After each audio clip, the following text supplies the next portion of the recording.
So let's suppose that after all this discussion of what knowledge is, we end up saying, well, actually, we do want to use the word knowledge in a way that reflects our use in ordinary language.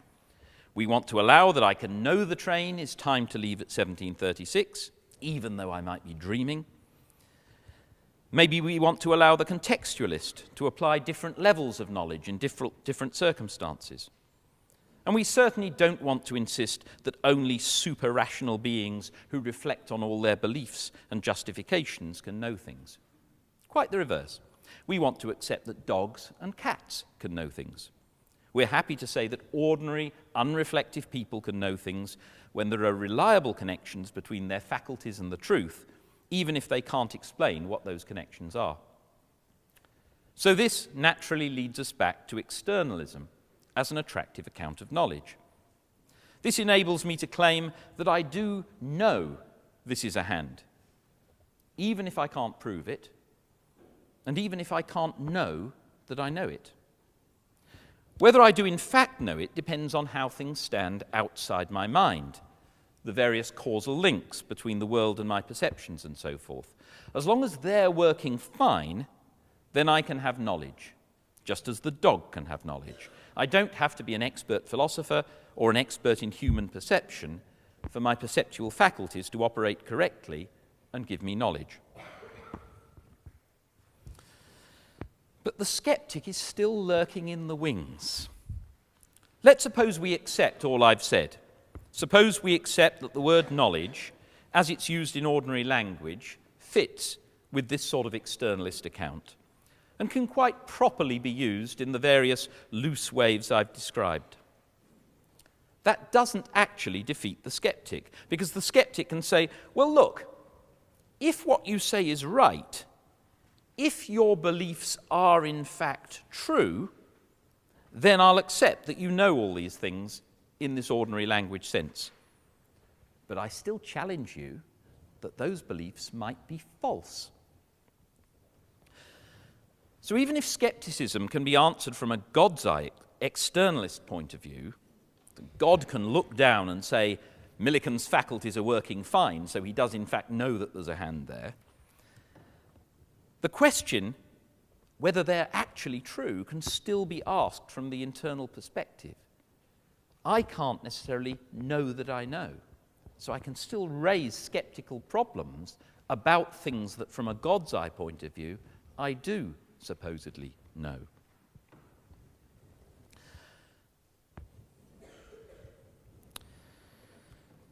So, is there any answer to this kind of skepticism?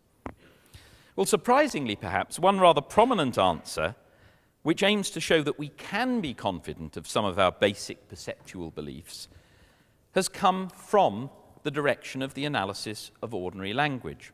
So, suppose I refer to this and I call it a hand. And I conclude that there are two hands.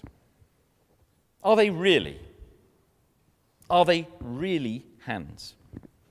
You might think, no. For all you know, you're a brain in a vat, you're dreaming, whatever. Well, okay, let's suppose I am in fact a brain in a vat. Okay, I'm a brain in a vat, I look at this, I look at this, I think there's something there. Let's not worry about where there is. I'm aware of something and I call this a hand. And if these are actually hand images, then when I use the word hand to refer to them, I'm referring to hand images. Okay. But if when I say hand, I mean a hand image, then this is a hand after all. Even if I'm a brain in a vat, this, which I call a hand, is a hand. Good. Maybe from a God's eye point of view, they're just hand images. From my point of view, that's what I call a hand. So even if I am a brain in a vat, I can say with G.E. Moore, there's a hand, there's another.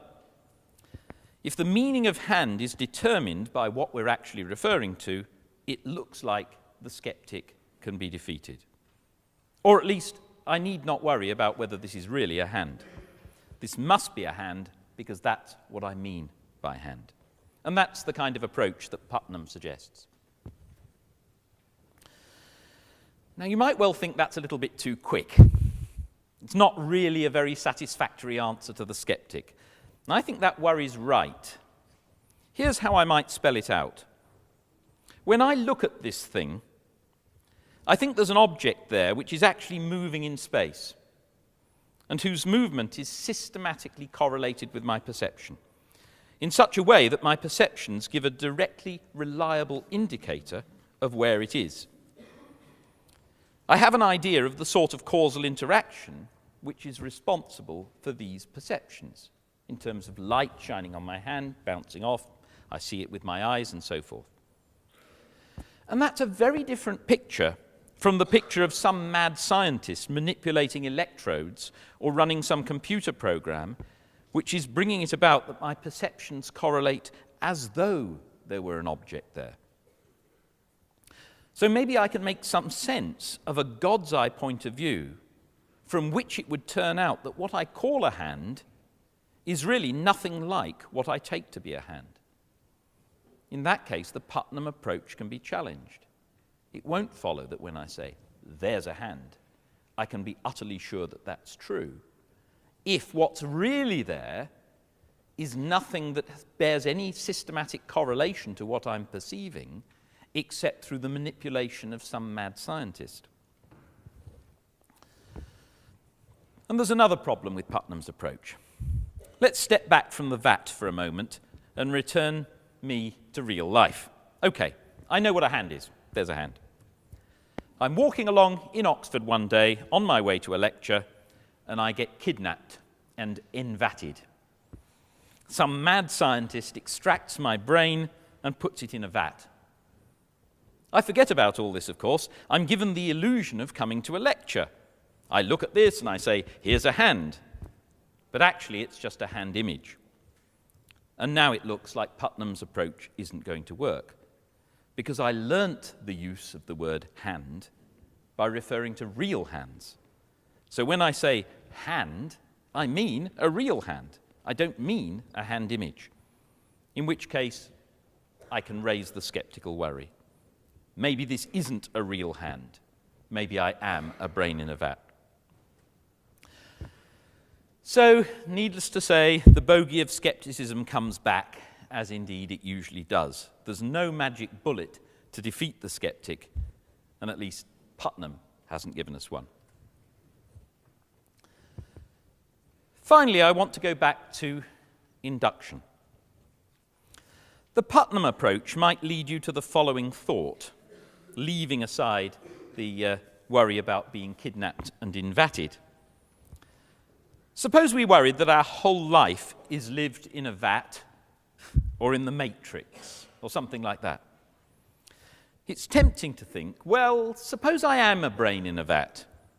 Suppose I am in a matrix. Why should I care? I'm living my life perfectly well.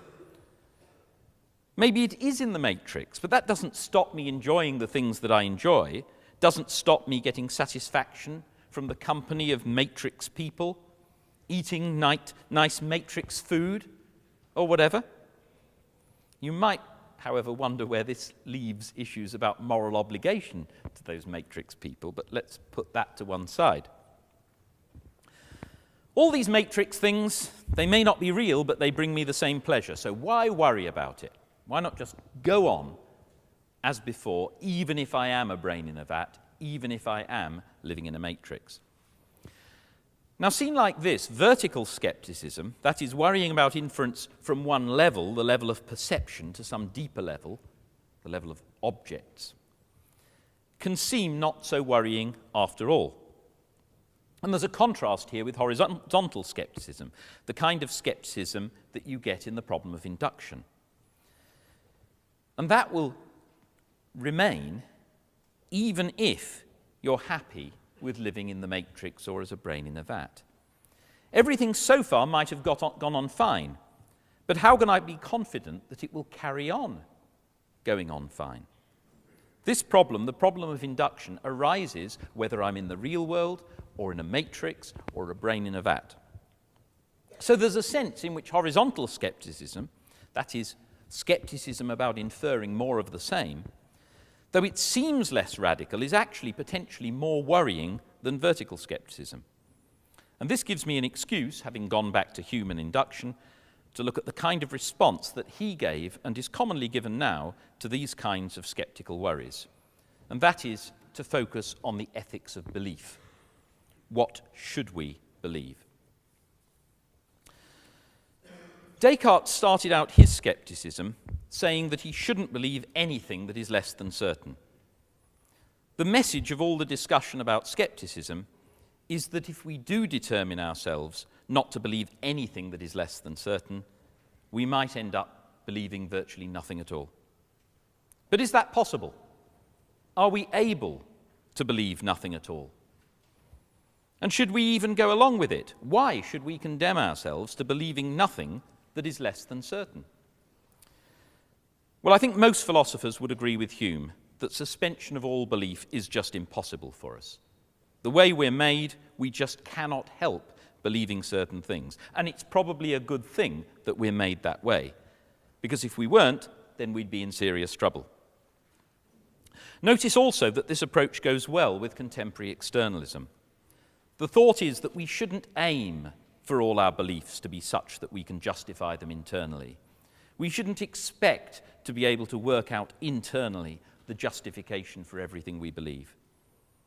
Perhaps we have to rely on our animal nature that leads us inevitably to believe certain things, and to trust in general that our faculties are, thankfully, more or less reliable. Of course, that doesn't mean that we should become undiscriminating, and there remain big questions about how to distinguish between things that remain justified and things that aren't. But if we want to hold out against the skeptic, we probably have to be prepared to accept standards that are less than absolute. Thank you.